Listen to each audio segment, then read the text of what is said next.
Is it the fact that they make a lot of money and you want to make a lot of money? Is it the fact that they have a really good relationship? Is it the fact that they work really hard? In retrospect, a lot of the people that I looked up to were people that worked really hard, but they also had their demons behind the scenes that I didn't understand when I was young. And then you meet these people and you realize, oh, okay, so you're just another person, and that's okay, but you have strengths and weaknesses. And I've met so many of my heroes at this stage. Some of them have it's been like, holy crap, you're even better of a person than I thought. And other people are like, oh, wow, you're not as good of a person as I thought, as I hoped. Next Level Nation, welcome back to another episode of Next Level University, where we teach you how to level up your life, your love, your health, and your wealth. We hope you enjoyed our latest episode. I believe it was episode number 1396. Sometimes staying away is harder than leaving in the first place. Today, for episode number 1397, who are your role models? Alan and I have talked a lot about our upbringings and our past and our histories and the things that we have been through. And I think one of the common themes that Alan and I have together is we didn't have a lot of role models. We had people who tried really hard. We had people who maybe we did look up to at the time, but now we're at a certain age where we can say, okay, well, why did we actually look up to those people? Was it because there was nobody else around? Was it because they had nice things? Maybe you value intelligence and they were intelligent, or you valued money and they had money. This is a question that I wish I asked myself sooner, not just so I could find new role models, but so I could understand why the role models I had were actually the role models that maybe I had. And so that you can kind of take people off the pedestal who haven't earned it. That has been an interesting, there it is. One of the most valuable things about this journey, this podcast journey, this business journey, interviewing so many people, we have seen behind the scenes of some very successful people, and we have, realized pretty quickly that there are certain things we don't look up to about them. It's interesting. Jesus, there it is again. I gotta stop saying it. Now that I hear it, I'll never unhear it, but I also can't stop myself from saying it. Well, we did an episode recently about when you change the way you look at things, the things you look at change. Now it bothers me. Yeah. Badly. Whereas it didn't bother you before, so. I sent an audio message to one Anthony Trucks. Oh, yes. The other day. Shift. Shift. I don't know if is that still the name of the podcast? I don't know. Yeah, it is. And he messaged me back, and him and I were chatting. And that's somebody who, when we got around, it was one of the rare people who we actually got closer to. Mm-hmm. And I had more respect for him. It's challenging how difficult that's been. Again, we've had amazing mentors and we've been surrounded by a lot of amazing people, but the more time you spend around someone, the closer you get to someone, the closer you get to the truth. My goal in this episode is for you to ask yourself a simple question. Why do I look up to the people that I look up to? Is it fully intentional? Is it to the detriment of your character? Is it really what's best for you? That's really my thought process for this episode. This one's going to be a tough one for me because I feel like I looked up most of my life to a lot of people. And what's been really challenging for me in my 30s, quite frankly, has been, you interview so many people and you coach so many people and you meet so many people from all different countries, all different backgrounds, all different cultures. And you realize over time that as you grow and grow and grow and learn and learn and learn, you become more conscious, more capable exponentially. And that's what NLU is all about. So, of course, we're practicing what we preach. And then eventually you realize that a lot of the people that you looked up to were not doing that. That's been the hardest part for me is in the last episode, we talked a lot about old world and how hard it can be to go to new world. But once you've been in new world for a long time, for lack of better phrasing, going back to old world can be very alarming. It can be very, oh, wow. So I used to look up to you and I realize in hindsight that maybe that wasn't what was best for me. And so I do think everyone needs heroes. I think for me, I use fictional characters. I used people that I knew in my life. And I think that everybody can be a hero for a chapter, but I think you have to constantly reevaluate this. Like, who do you look up to? Why do you look up to them? Who inspires you? Who do you admire and why? And what are the strengths and weaknesses? I think that we're all warnings and examples. We're all an example in something and a warning in another. For me, self-confidence and self-belief, I would say I'm an example, but for arrogance, I would say I'm a warning. For other people, there's a strength that comes with every weakness, and there's a weakness that comes with every strength. And we don't talk about this enough in our day-to-day life. We do on the podcast all the time, but there's this idea of a character diamond. And at the top of the diamond, Kev, there's the character's strengths. And in storytelling and film and books, novelists, they all know this character diamond. They know this understanding. And on this diamond, there's the top, which is the strengths. So every superhero, you can think of their strengths, but that strength comes with a weakness as well. So for example, if compassion is the strength, being taken advantage of is likely the weakness. Being naive is likely the weakness. Emilia talks about her compassionate bone and how sometimes she always wants to see the best in people and be there for them, and then they take advantage of that. So every strength comes with a weakness. Every weakness has a potential strength within it, and that's why every Superman has a kryptonite. Every Superwoman has a kryptonite. Every superhero has a kryptonite. And so whoever your heroes are, whoever your mentors are, I have mentors. I've had I'll give this story. I was an electrical and computer engineer. I graduated with my bachelor's degree. This was back in 2011.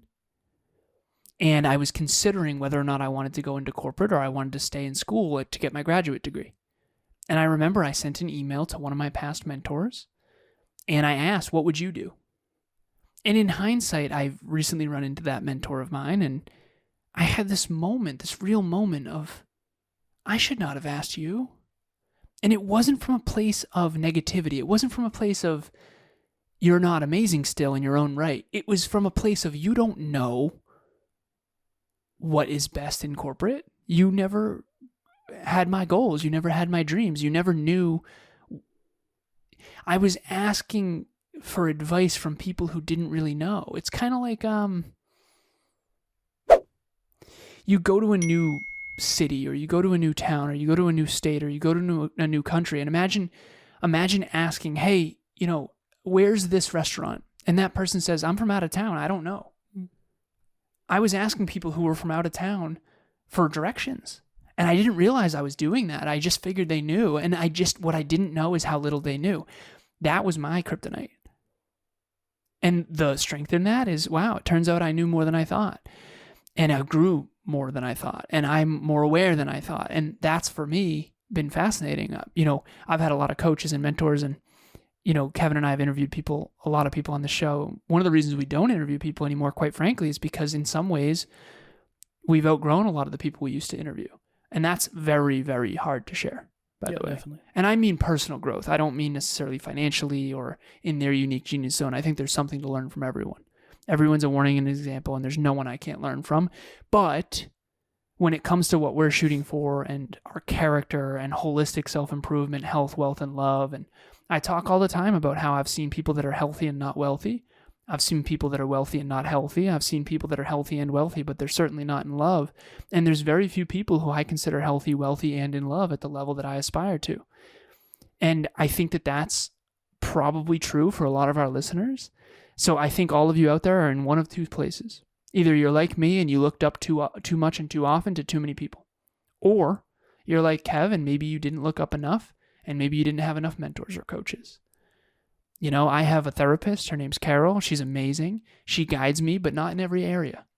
She guides me in the area that she's an expert in.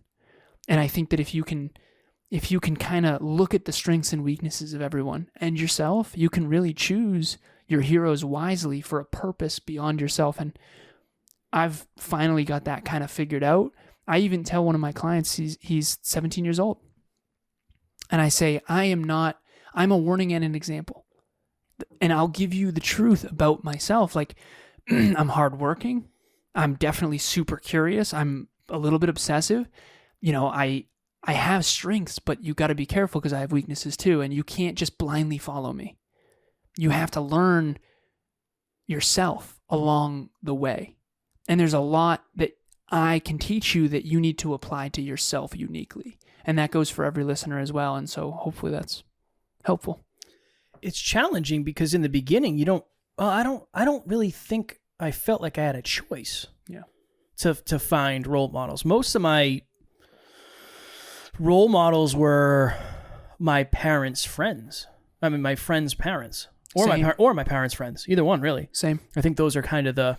I remember we used to go. We're gonna do an episode on that this week, right? Yeah. I used to go camping with this family, and at the time, I thought everything was rosy, and I looked up to this family, and I remember now in retrospect, it's like the father in the family. I don't know if I've ever met somebody who swore as much as he did. He's since passed away. And looking back, it's like, oh man, that family was not healthy. Mm-hmm. And I spent a lot of time around that family, a lot of time, and maybe in not super safe environments upon reflection now. And it's just, you don't really feel like you have a choice in the matter. It was almost by accident. Who are the people around that maybe have some positive traits that I can look up to? I definitely wish I was more intentional with this. Yeah. Yeah. Well, yeah, same. I had mentors. I think there's a couple positions you're in. Either you don't have mentors available. Maybe you don't believe in mentoring and having mentors. And in this case, I'm when I say mentor, I'm referring to therapist, coach, any guide, anyone who's going to like try to impart wisdom. Yeah, Teachers are mentors. I have a teacher, Christine Pryor. Oh my God. Like favorite teacher of all time. And anyone in your life who you are looking to for guidance, I would consider a mentor in this context. So you can either have no mentors available or you cannot believe in mentors. I have some clients who, one of them is literally asking like, I don't think I've ever looked up to anyone. I think I need to start looking up to people. And I honestly, I think it's a dangerous game, but I think it's important. It's almost like mentors are tools. They're not like end-all be-alls. It's kind of like going to the gym. It's like you've got bench press and you've got squats and you've got deadlifts. So you can't have one exercise that you just do on repeat and expect to be a well-rounded, rich, dynamic person. Same with mentors. You have to have some in different areas. And I think, everyone should consider therapy. Everyone should consider a coach. Everyone should consider mentors. And the mentors should be diverse. I think, I consider Emilia a huge mentor of mine in certain areas that she's better in. Inner work, emotional intelligence, emotional regulation for sure. And then there's other mentors that I have in business. And then there's other mentors that I have in fitness. I used to. I think lately I've become sort of the mentor in that arena, which has been hard for me, quite frankly.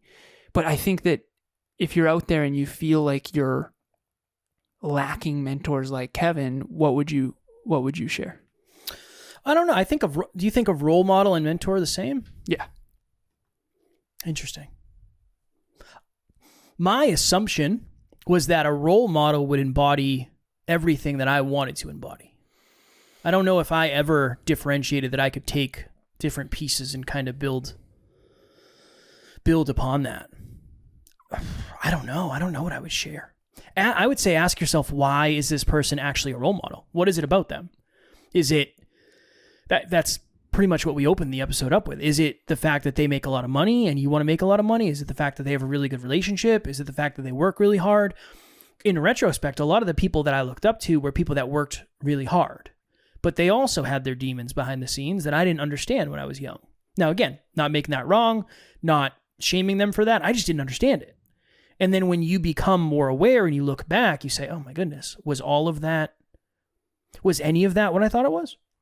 Was all of that what I thought it was? Was some of it what I thought it was? And then it makes you have a new perspective around. It's almost like now I'm gun shy. I've been disappointed so many times that I don't even know if I see the benefit anymore. I think that's kind of where I am. I feel like I have a pretty positive relationship with it. So if I sound down about it, that's not really how I feel. It's just something I haven't really explored that deeply before. So group coaching was definitely an experience for me. Getting to know the people was really, really cool. Everybody's kind of moving towards the same goal. And I definitely started to see the value in what Kevin and Alan were presenting to us. PPT for me was something that was really huge. I was looking for a system to help me kind of keep track of of the things that I had to do every day to make sure that I was productive. I feel like I got so much value out of it, and I am so grateful that I took the leap and I decided to join. A good analogy that might help is books. There's no one end-all be-all book that's going to teach you everything. Just like there's no one end-all be-all person that's going to be the perfect role model. And what you can do is read a lot of books and then cherry pick the ones that you think are the most useful and have the most merit. And we all kind of have to be our own sort of scientist in the sense of, okay, let me give that a shot, and no, maybe that wasn't it for me. It's so challenging, honestly. I get it. I get why a lot of people feel so lost. I really do. There's so many books. Yeah. They all say different, sometimes contrary things. But you got to resonate with the book. And the author, too. I think that's a challenge, especially if you're not, I don't know, I feel like, I'm sorry, I'm smacking the desk around. I feel like you're more of a natural reader, or maybe I'm just not.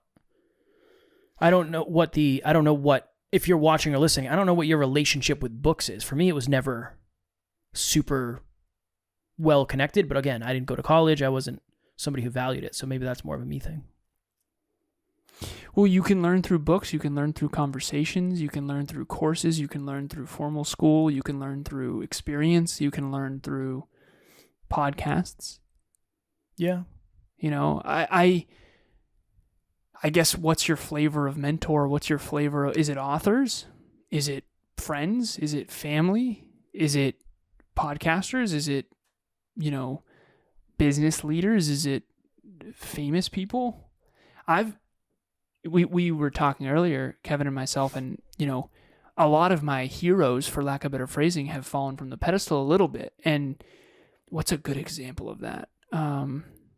Growing up, I was always very drawn to Matthew McConaughey as an actor. He was someone who was charismatic and attractive, and I don't know, he was a male role model to me, unconsciously and maybe consciously too.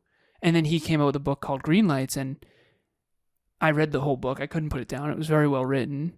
But there's a lot of junk there too, and it's not like anything against Matthew McConaughey necessarily. I don't know his life, and I do to the extent that he shared in the book, but at some point you've got to outgrow looking up, because at some point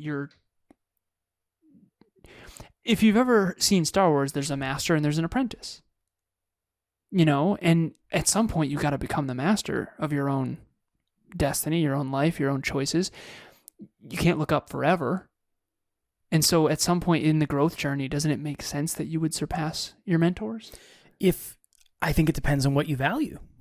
Because if you are an actor, then maybe you would look at Matthew McConaughey a little bit differently. You'd say, I'm sure I would. So I think it ultimately depends on why do you look up to the person. I really think that's going to be my next level nugget for today's episode. Why? What is it about the person that you look up to? I watched UFC last Saturday. If you're listening to this, it was the previous Saturday. And one of the fighters, it was his retirement fight. He's my favorite fighter, Robbie Lawler. Amazing fighter. He is as tough as they come. Why is he your favorite fighter? He's super humble. To the point where he almost didn't tell anybody he was going to retire. And he's a Hall of Fame fighter. He has been in 3 of the fight of the years. So he's been in some of the best fights ever to happen in mixed martial arts. He's incredible. And he said, I wasn't going to tell anybody. But I felt like people deserve to know. He's like, but even me saying that is weird. He's just very, very humble for somebody who is so world-class. And that's why I looked up to him. Taryn literally said to me, she said, are you going to cry if he loses? I was like, absolutely. I'm going to cry if he wins. And he won. He knocked the guy out in the first round. Nice. But then they played this really nice video for him. Yeah. And they've never done that before. And we had another friend over, Brian. Oh, wow. And it was amazing. And he was crying in the octagon. And they literally said, it's very rare for us to see that level of emotion from Robbie. That's why I look up to him. He seems very positive. He seems like somebody who is doing things for the right reasons. He's not toxic. He doesn't talk trash. He just goes in, he gets the job done and leaves. And that's how he's always been. I look up to that a lot. But here's the thing. What if he's too humble? What if he's self-deprecating? Yeah. What if behind the scenes... Do you think, what's your truth in that? No, I don't know if you can... The level of belief he has No, I don't think so. But would I know that? A younger, less evolved version of Kev? I don't know. Sean Thornton, he played for the Bruins. He was the enforcer. He always stood up for his teammates. He would always go on the Hillman Morning Show. Yeah. You and I used to listen to that show. He's very big into charity. He has a charity event. Yeah. I feel like the people I've looked up to who I wanted to be my role models, it was usually based on their character more than anything. Makes sense. I really think Joe Rogan, I don't really look up to Joe Rogan anymore. Really? Yeah, it's just not, there's too much toxic stuff. Yeah. I was lower vibe when I came across Joe Rogan, and nothing against Joe Rogan. I do think he's probably on the higher end of character, honestly. Yeah. But it's just, I don't resonate with it anymore. I've outgrown that it's stuff. no longer what you aspire to. That's the thing. That's fair. Right? You grow and you learn and you increase your awareness, hyper-consciousness, throwback. Some would say. And for the new listeners, that was the name of our old show. I always got to say that. Mm-hmm. But you become more aware, and all of a sudden it's like, it's like who we look up to, what we look up to changes as we grow. I made this fascinating joke to Kevin years ago. Might not have been that long ago, maybe 27 years ago. I believe it was I think it was 1776. No, but I said, Kev, by the time you go on Joe Rogan, it won't be that big of a deal. Mm. And what's fascinating is you've evolved so much. By the time you get the opportunity, you might not even want the opportunity. That's fair. And that's just such an interesting, that's the growth journey right there, right? I mean, by the time I remember when I was a young boy, there were certain girls that I really, really, really wanted their attention. And by the time I got their attention, I was like, I don't even want your attention anymore. Mm. And that's the weird duality of life. It's like, I remember this, and I'll share this vulnerably on the show. I remember before meeting Emilia, I said, I'm never going to make an intimate decision based on the physical anymore. Because that was always, quite frankly, I always wanted to date pretty, beautiful women. And that was my thing. And eventually that wasn't working. Like I kept, that wasn't working. And I was like, you know what? I'm going on mental, emotional, and spiritual from now on. I will not make any intimate decisions based on just the physical. Based on physical first is what I used to say. Obviously it wasn't just physical, but you know what I'm saying. And so what's ironic about that is that I ended up with Emilia, and it was based entirely on mental, emotional, and spiritual. And she ended up being the most physically attractive woman I've ever been with. And so it's crazy how things work out, in life. And that's the one thing that I find. I can understand, Kev, why some people get results beyond what they thought they would, and then they have to explain it more spiritually. And because I didn't expect that. Mm. I didn't design that. My relationship with Emilia is beyond what I honestly thought was possible. Whereas some of this stuff was very by design.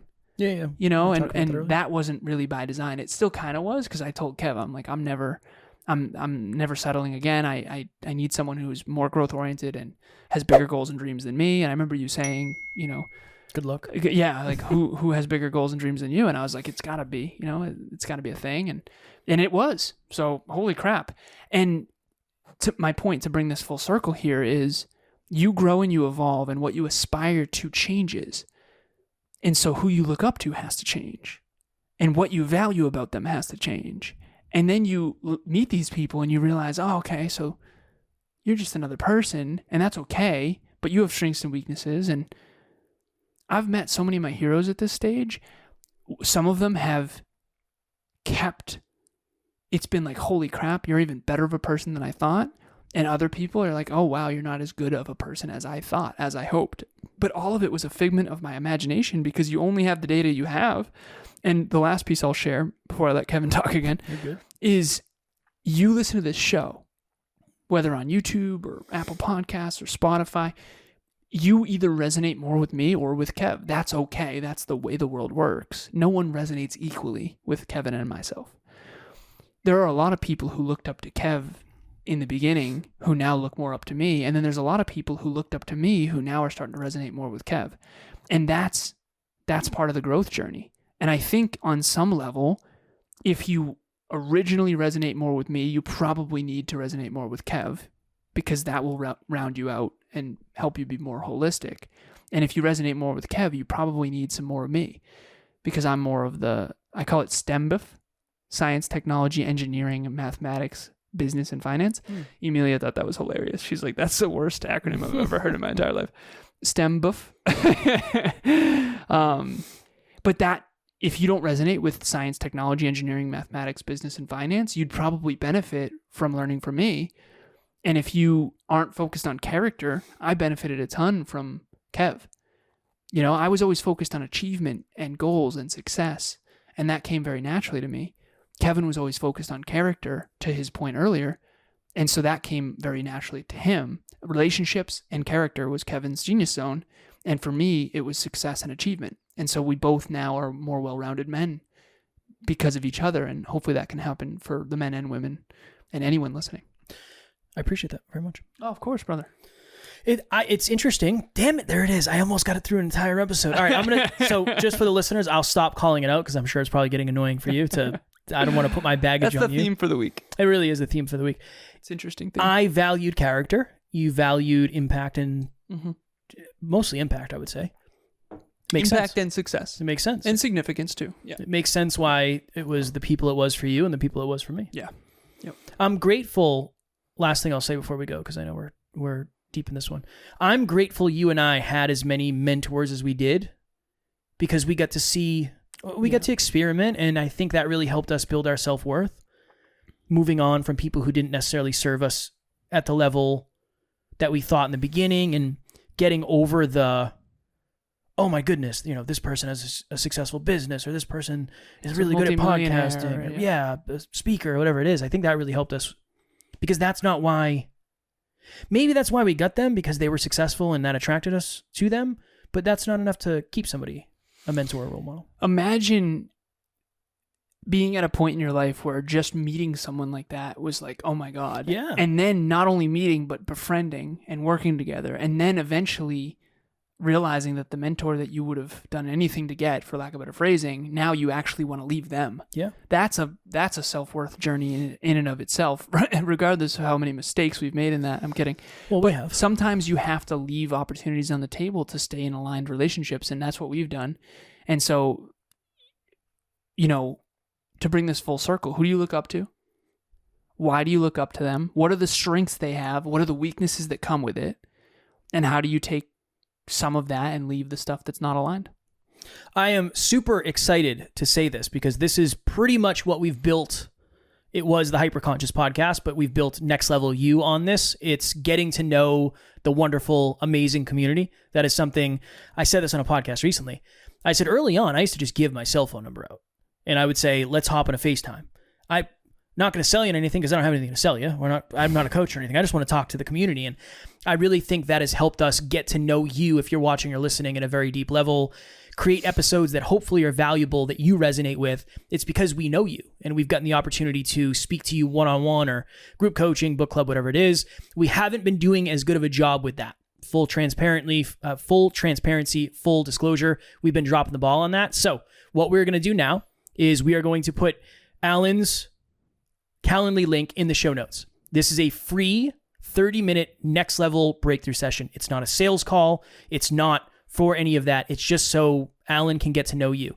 I would do it, but I am super focused on the podcast side of things, and I want to make sure I can actually show up. So right now it probably won't work for me, but Alan is going to take the lead on that. We have built this entire thing on knowing you and serving you, and we want to make sure that we're doing the best job possible. So if you have ever thought about reaching out on social media, joining something, this is a great opportunity to do it completely behind the scenes. Again, it's not a sales call or anything like that. We just want to know you and add value to your life. You can show up and say, hey, I have a question about this. What would you say is a good choice for this? This going to who are your role models. If you feel like Alan could be a role model, reach out, because you never know what can happen. And I would love to. It's one of my favorite things in the world is mentoring, role modeling, coaching, being in your corner. There's a lot of mistakes I've made in my life. There's a lot I've learned. What I can say is that I believe in people. I believe in potential. I help other people believe in themselves. And I just hope to meet you. So all of those listener calls have been honestly amazing. Kevin and I look back and we spend a lot of our time on a lot of different things, invest, I should say. And that's one of the most valuable, hands down. So we want to do it again. And so please book. We might not always be able to do this, but right now we can. So please book as soon as possible. My calendar is stretched very thin, but again, I can't wait to meet you. Also, okay, I have a blog that comes out every other week. click the link in the show notes. It'll take you to our website. There's 6 blogs that are done right now. These blogs are taking some of the concepts that we talk about on the podcast and creating an how-to. They're all how-to. Every single blog starts with how-to. How to blank, blank, blank. How to fail your way to success. How to streamline your dreams. How to, because Kevin has helped me understand that the how-to is where a lot of people get stuck. It's like, okay, go get a mentor. Well, how? So all of the blogs are always going to be how-to, because I do think how-to comes natural to me as an engineer, and hopefully I can help it come naturally to you. Tomorrow, for episode number, not there yet, 1398, is fear a red light or a green light for you? One of my favorite sayings is feel the fear and do it anyway. I know it's not that simple. It might make a good social media post, but I don't know if it makes a good strategy for life. So we will dive into that tomorrow. As always, we love you. We appreciate you. Grateful for each and every one of you. And at NLU, we do not have fans. We have family. We will talk to you all tomorrow. Find those aligned role models. Next Level Nation.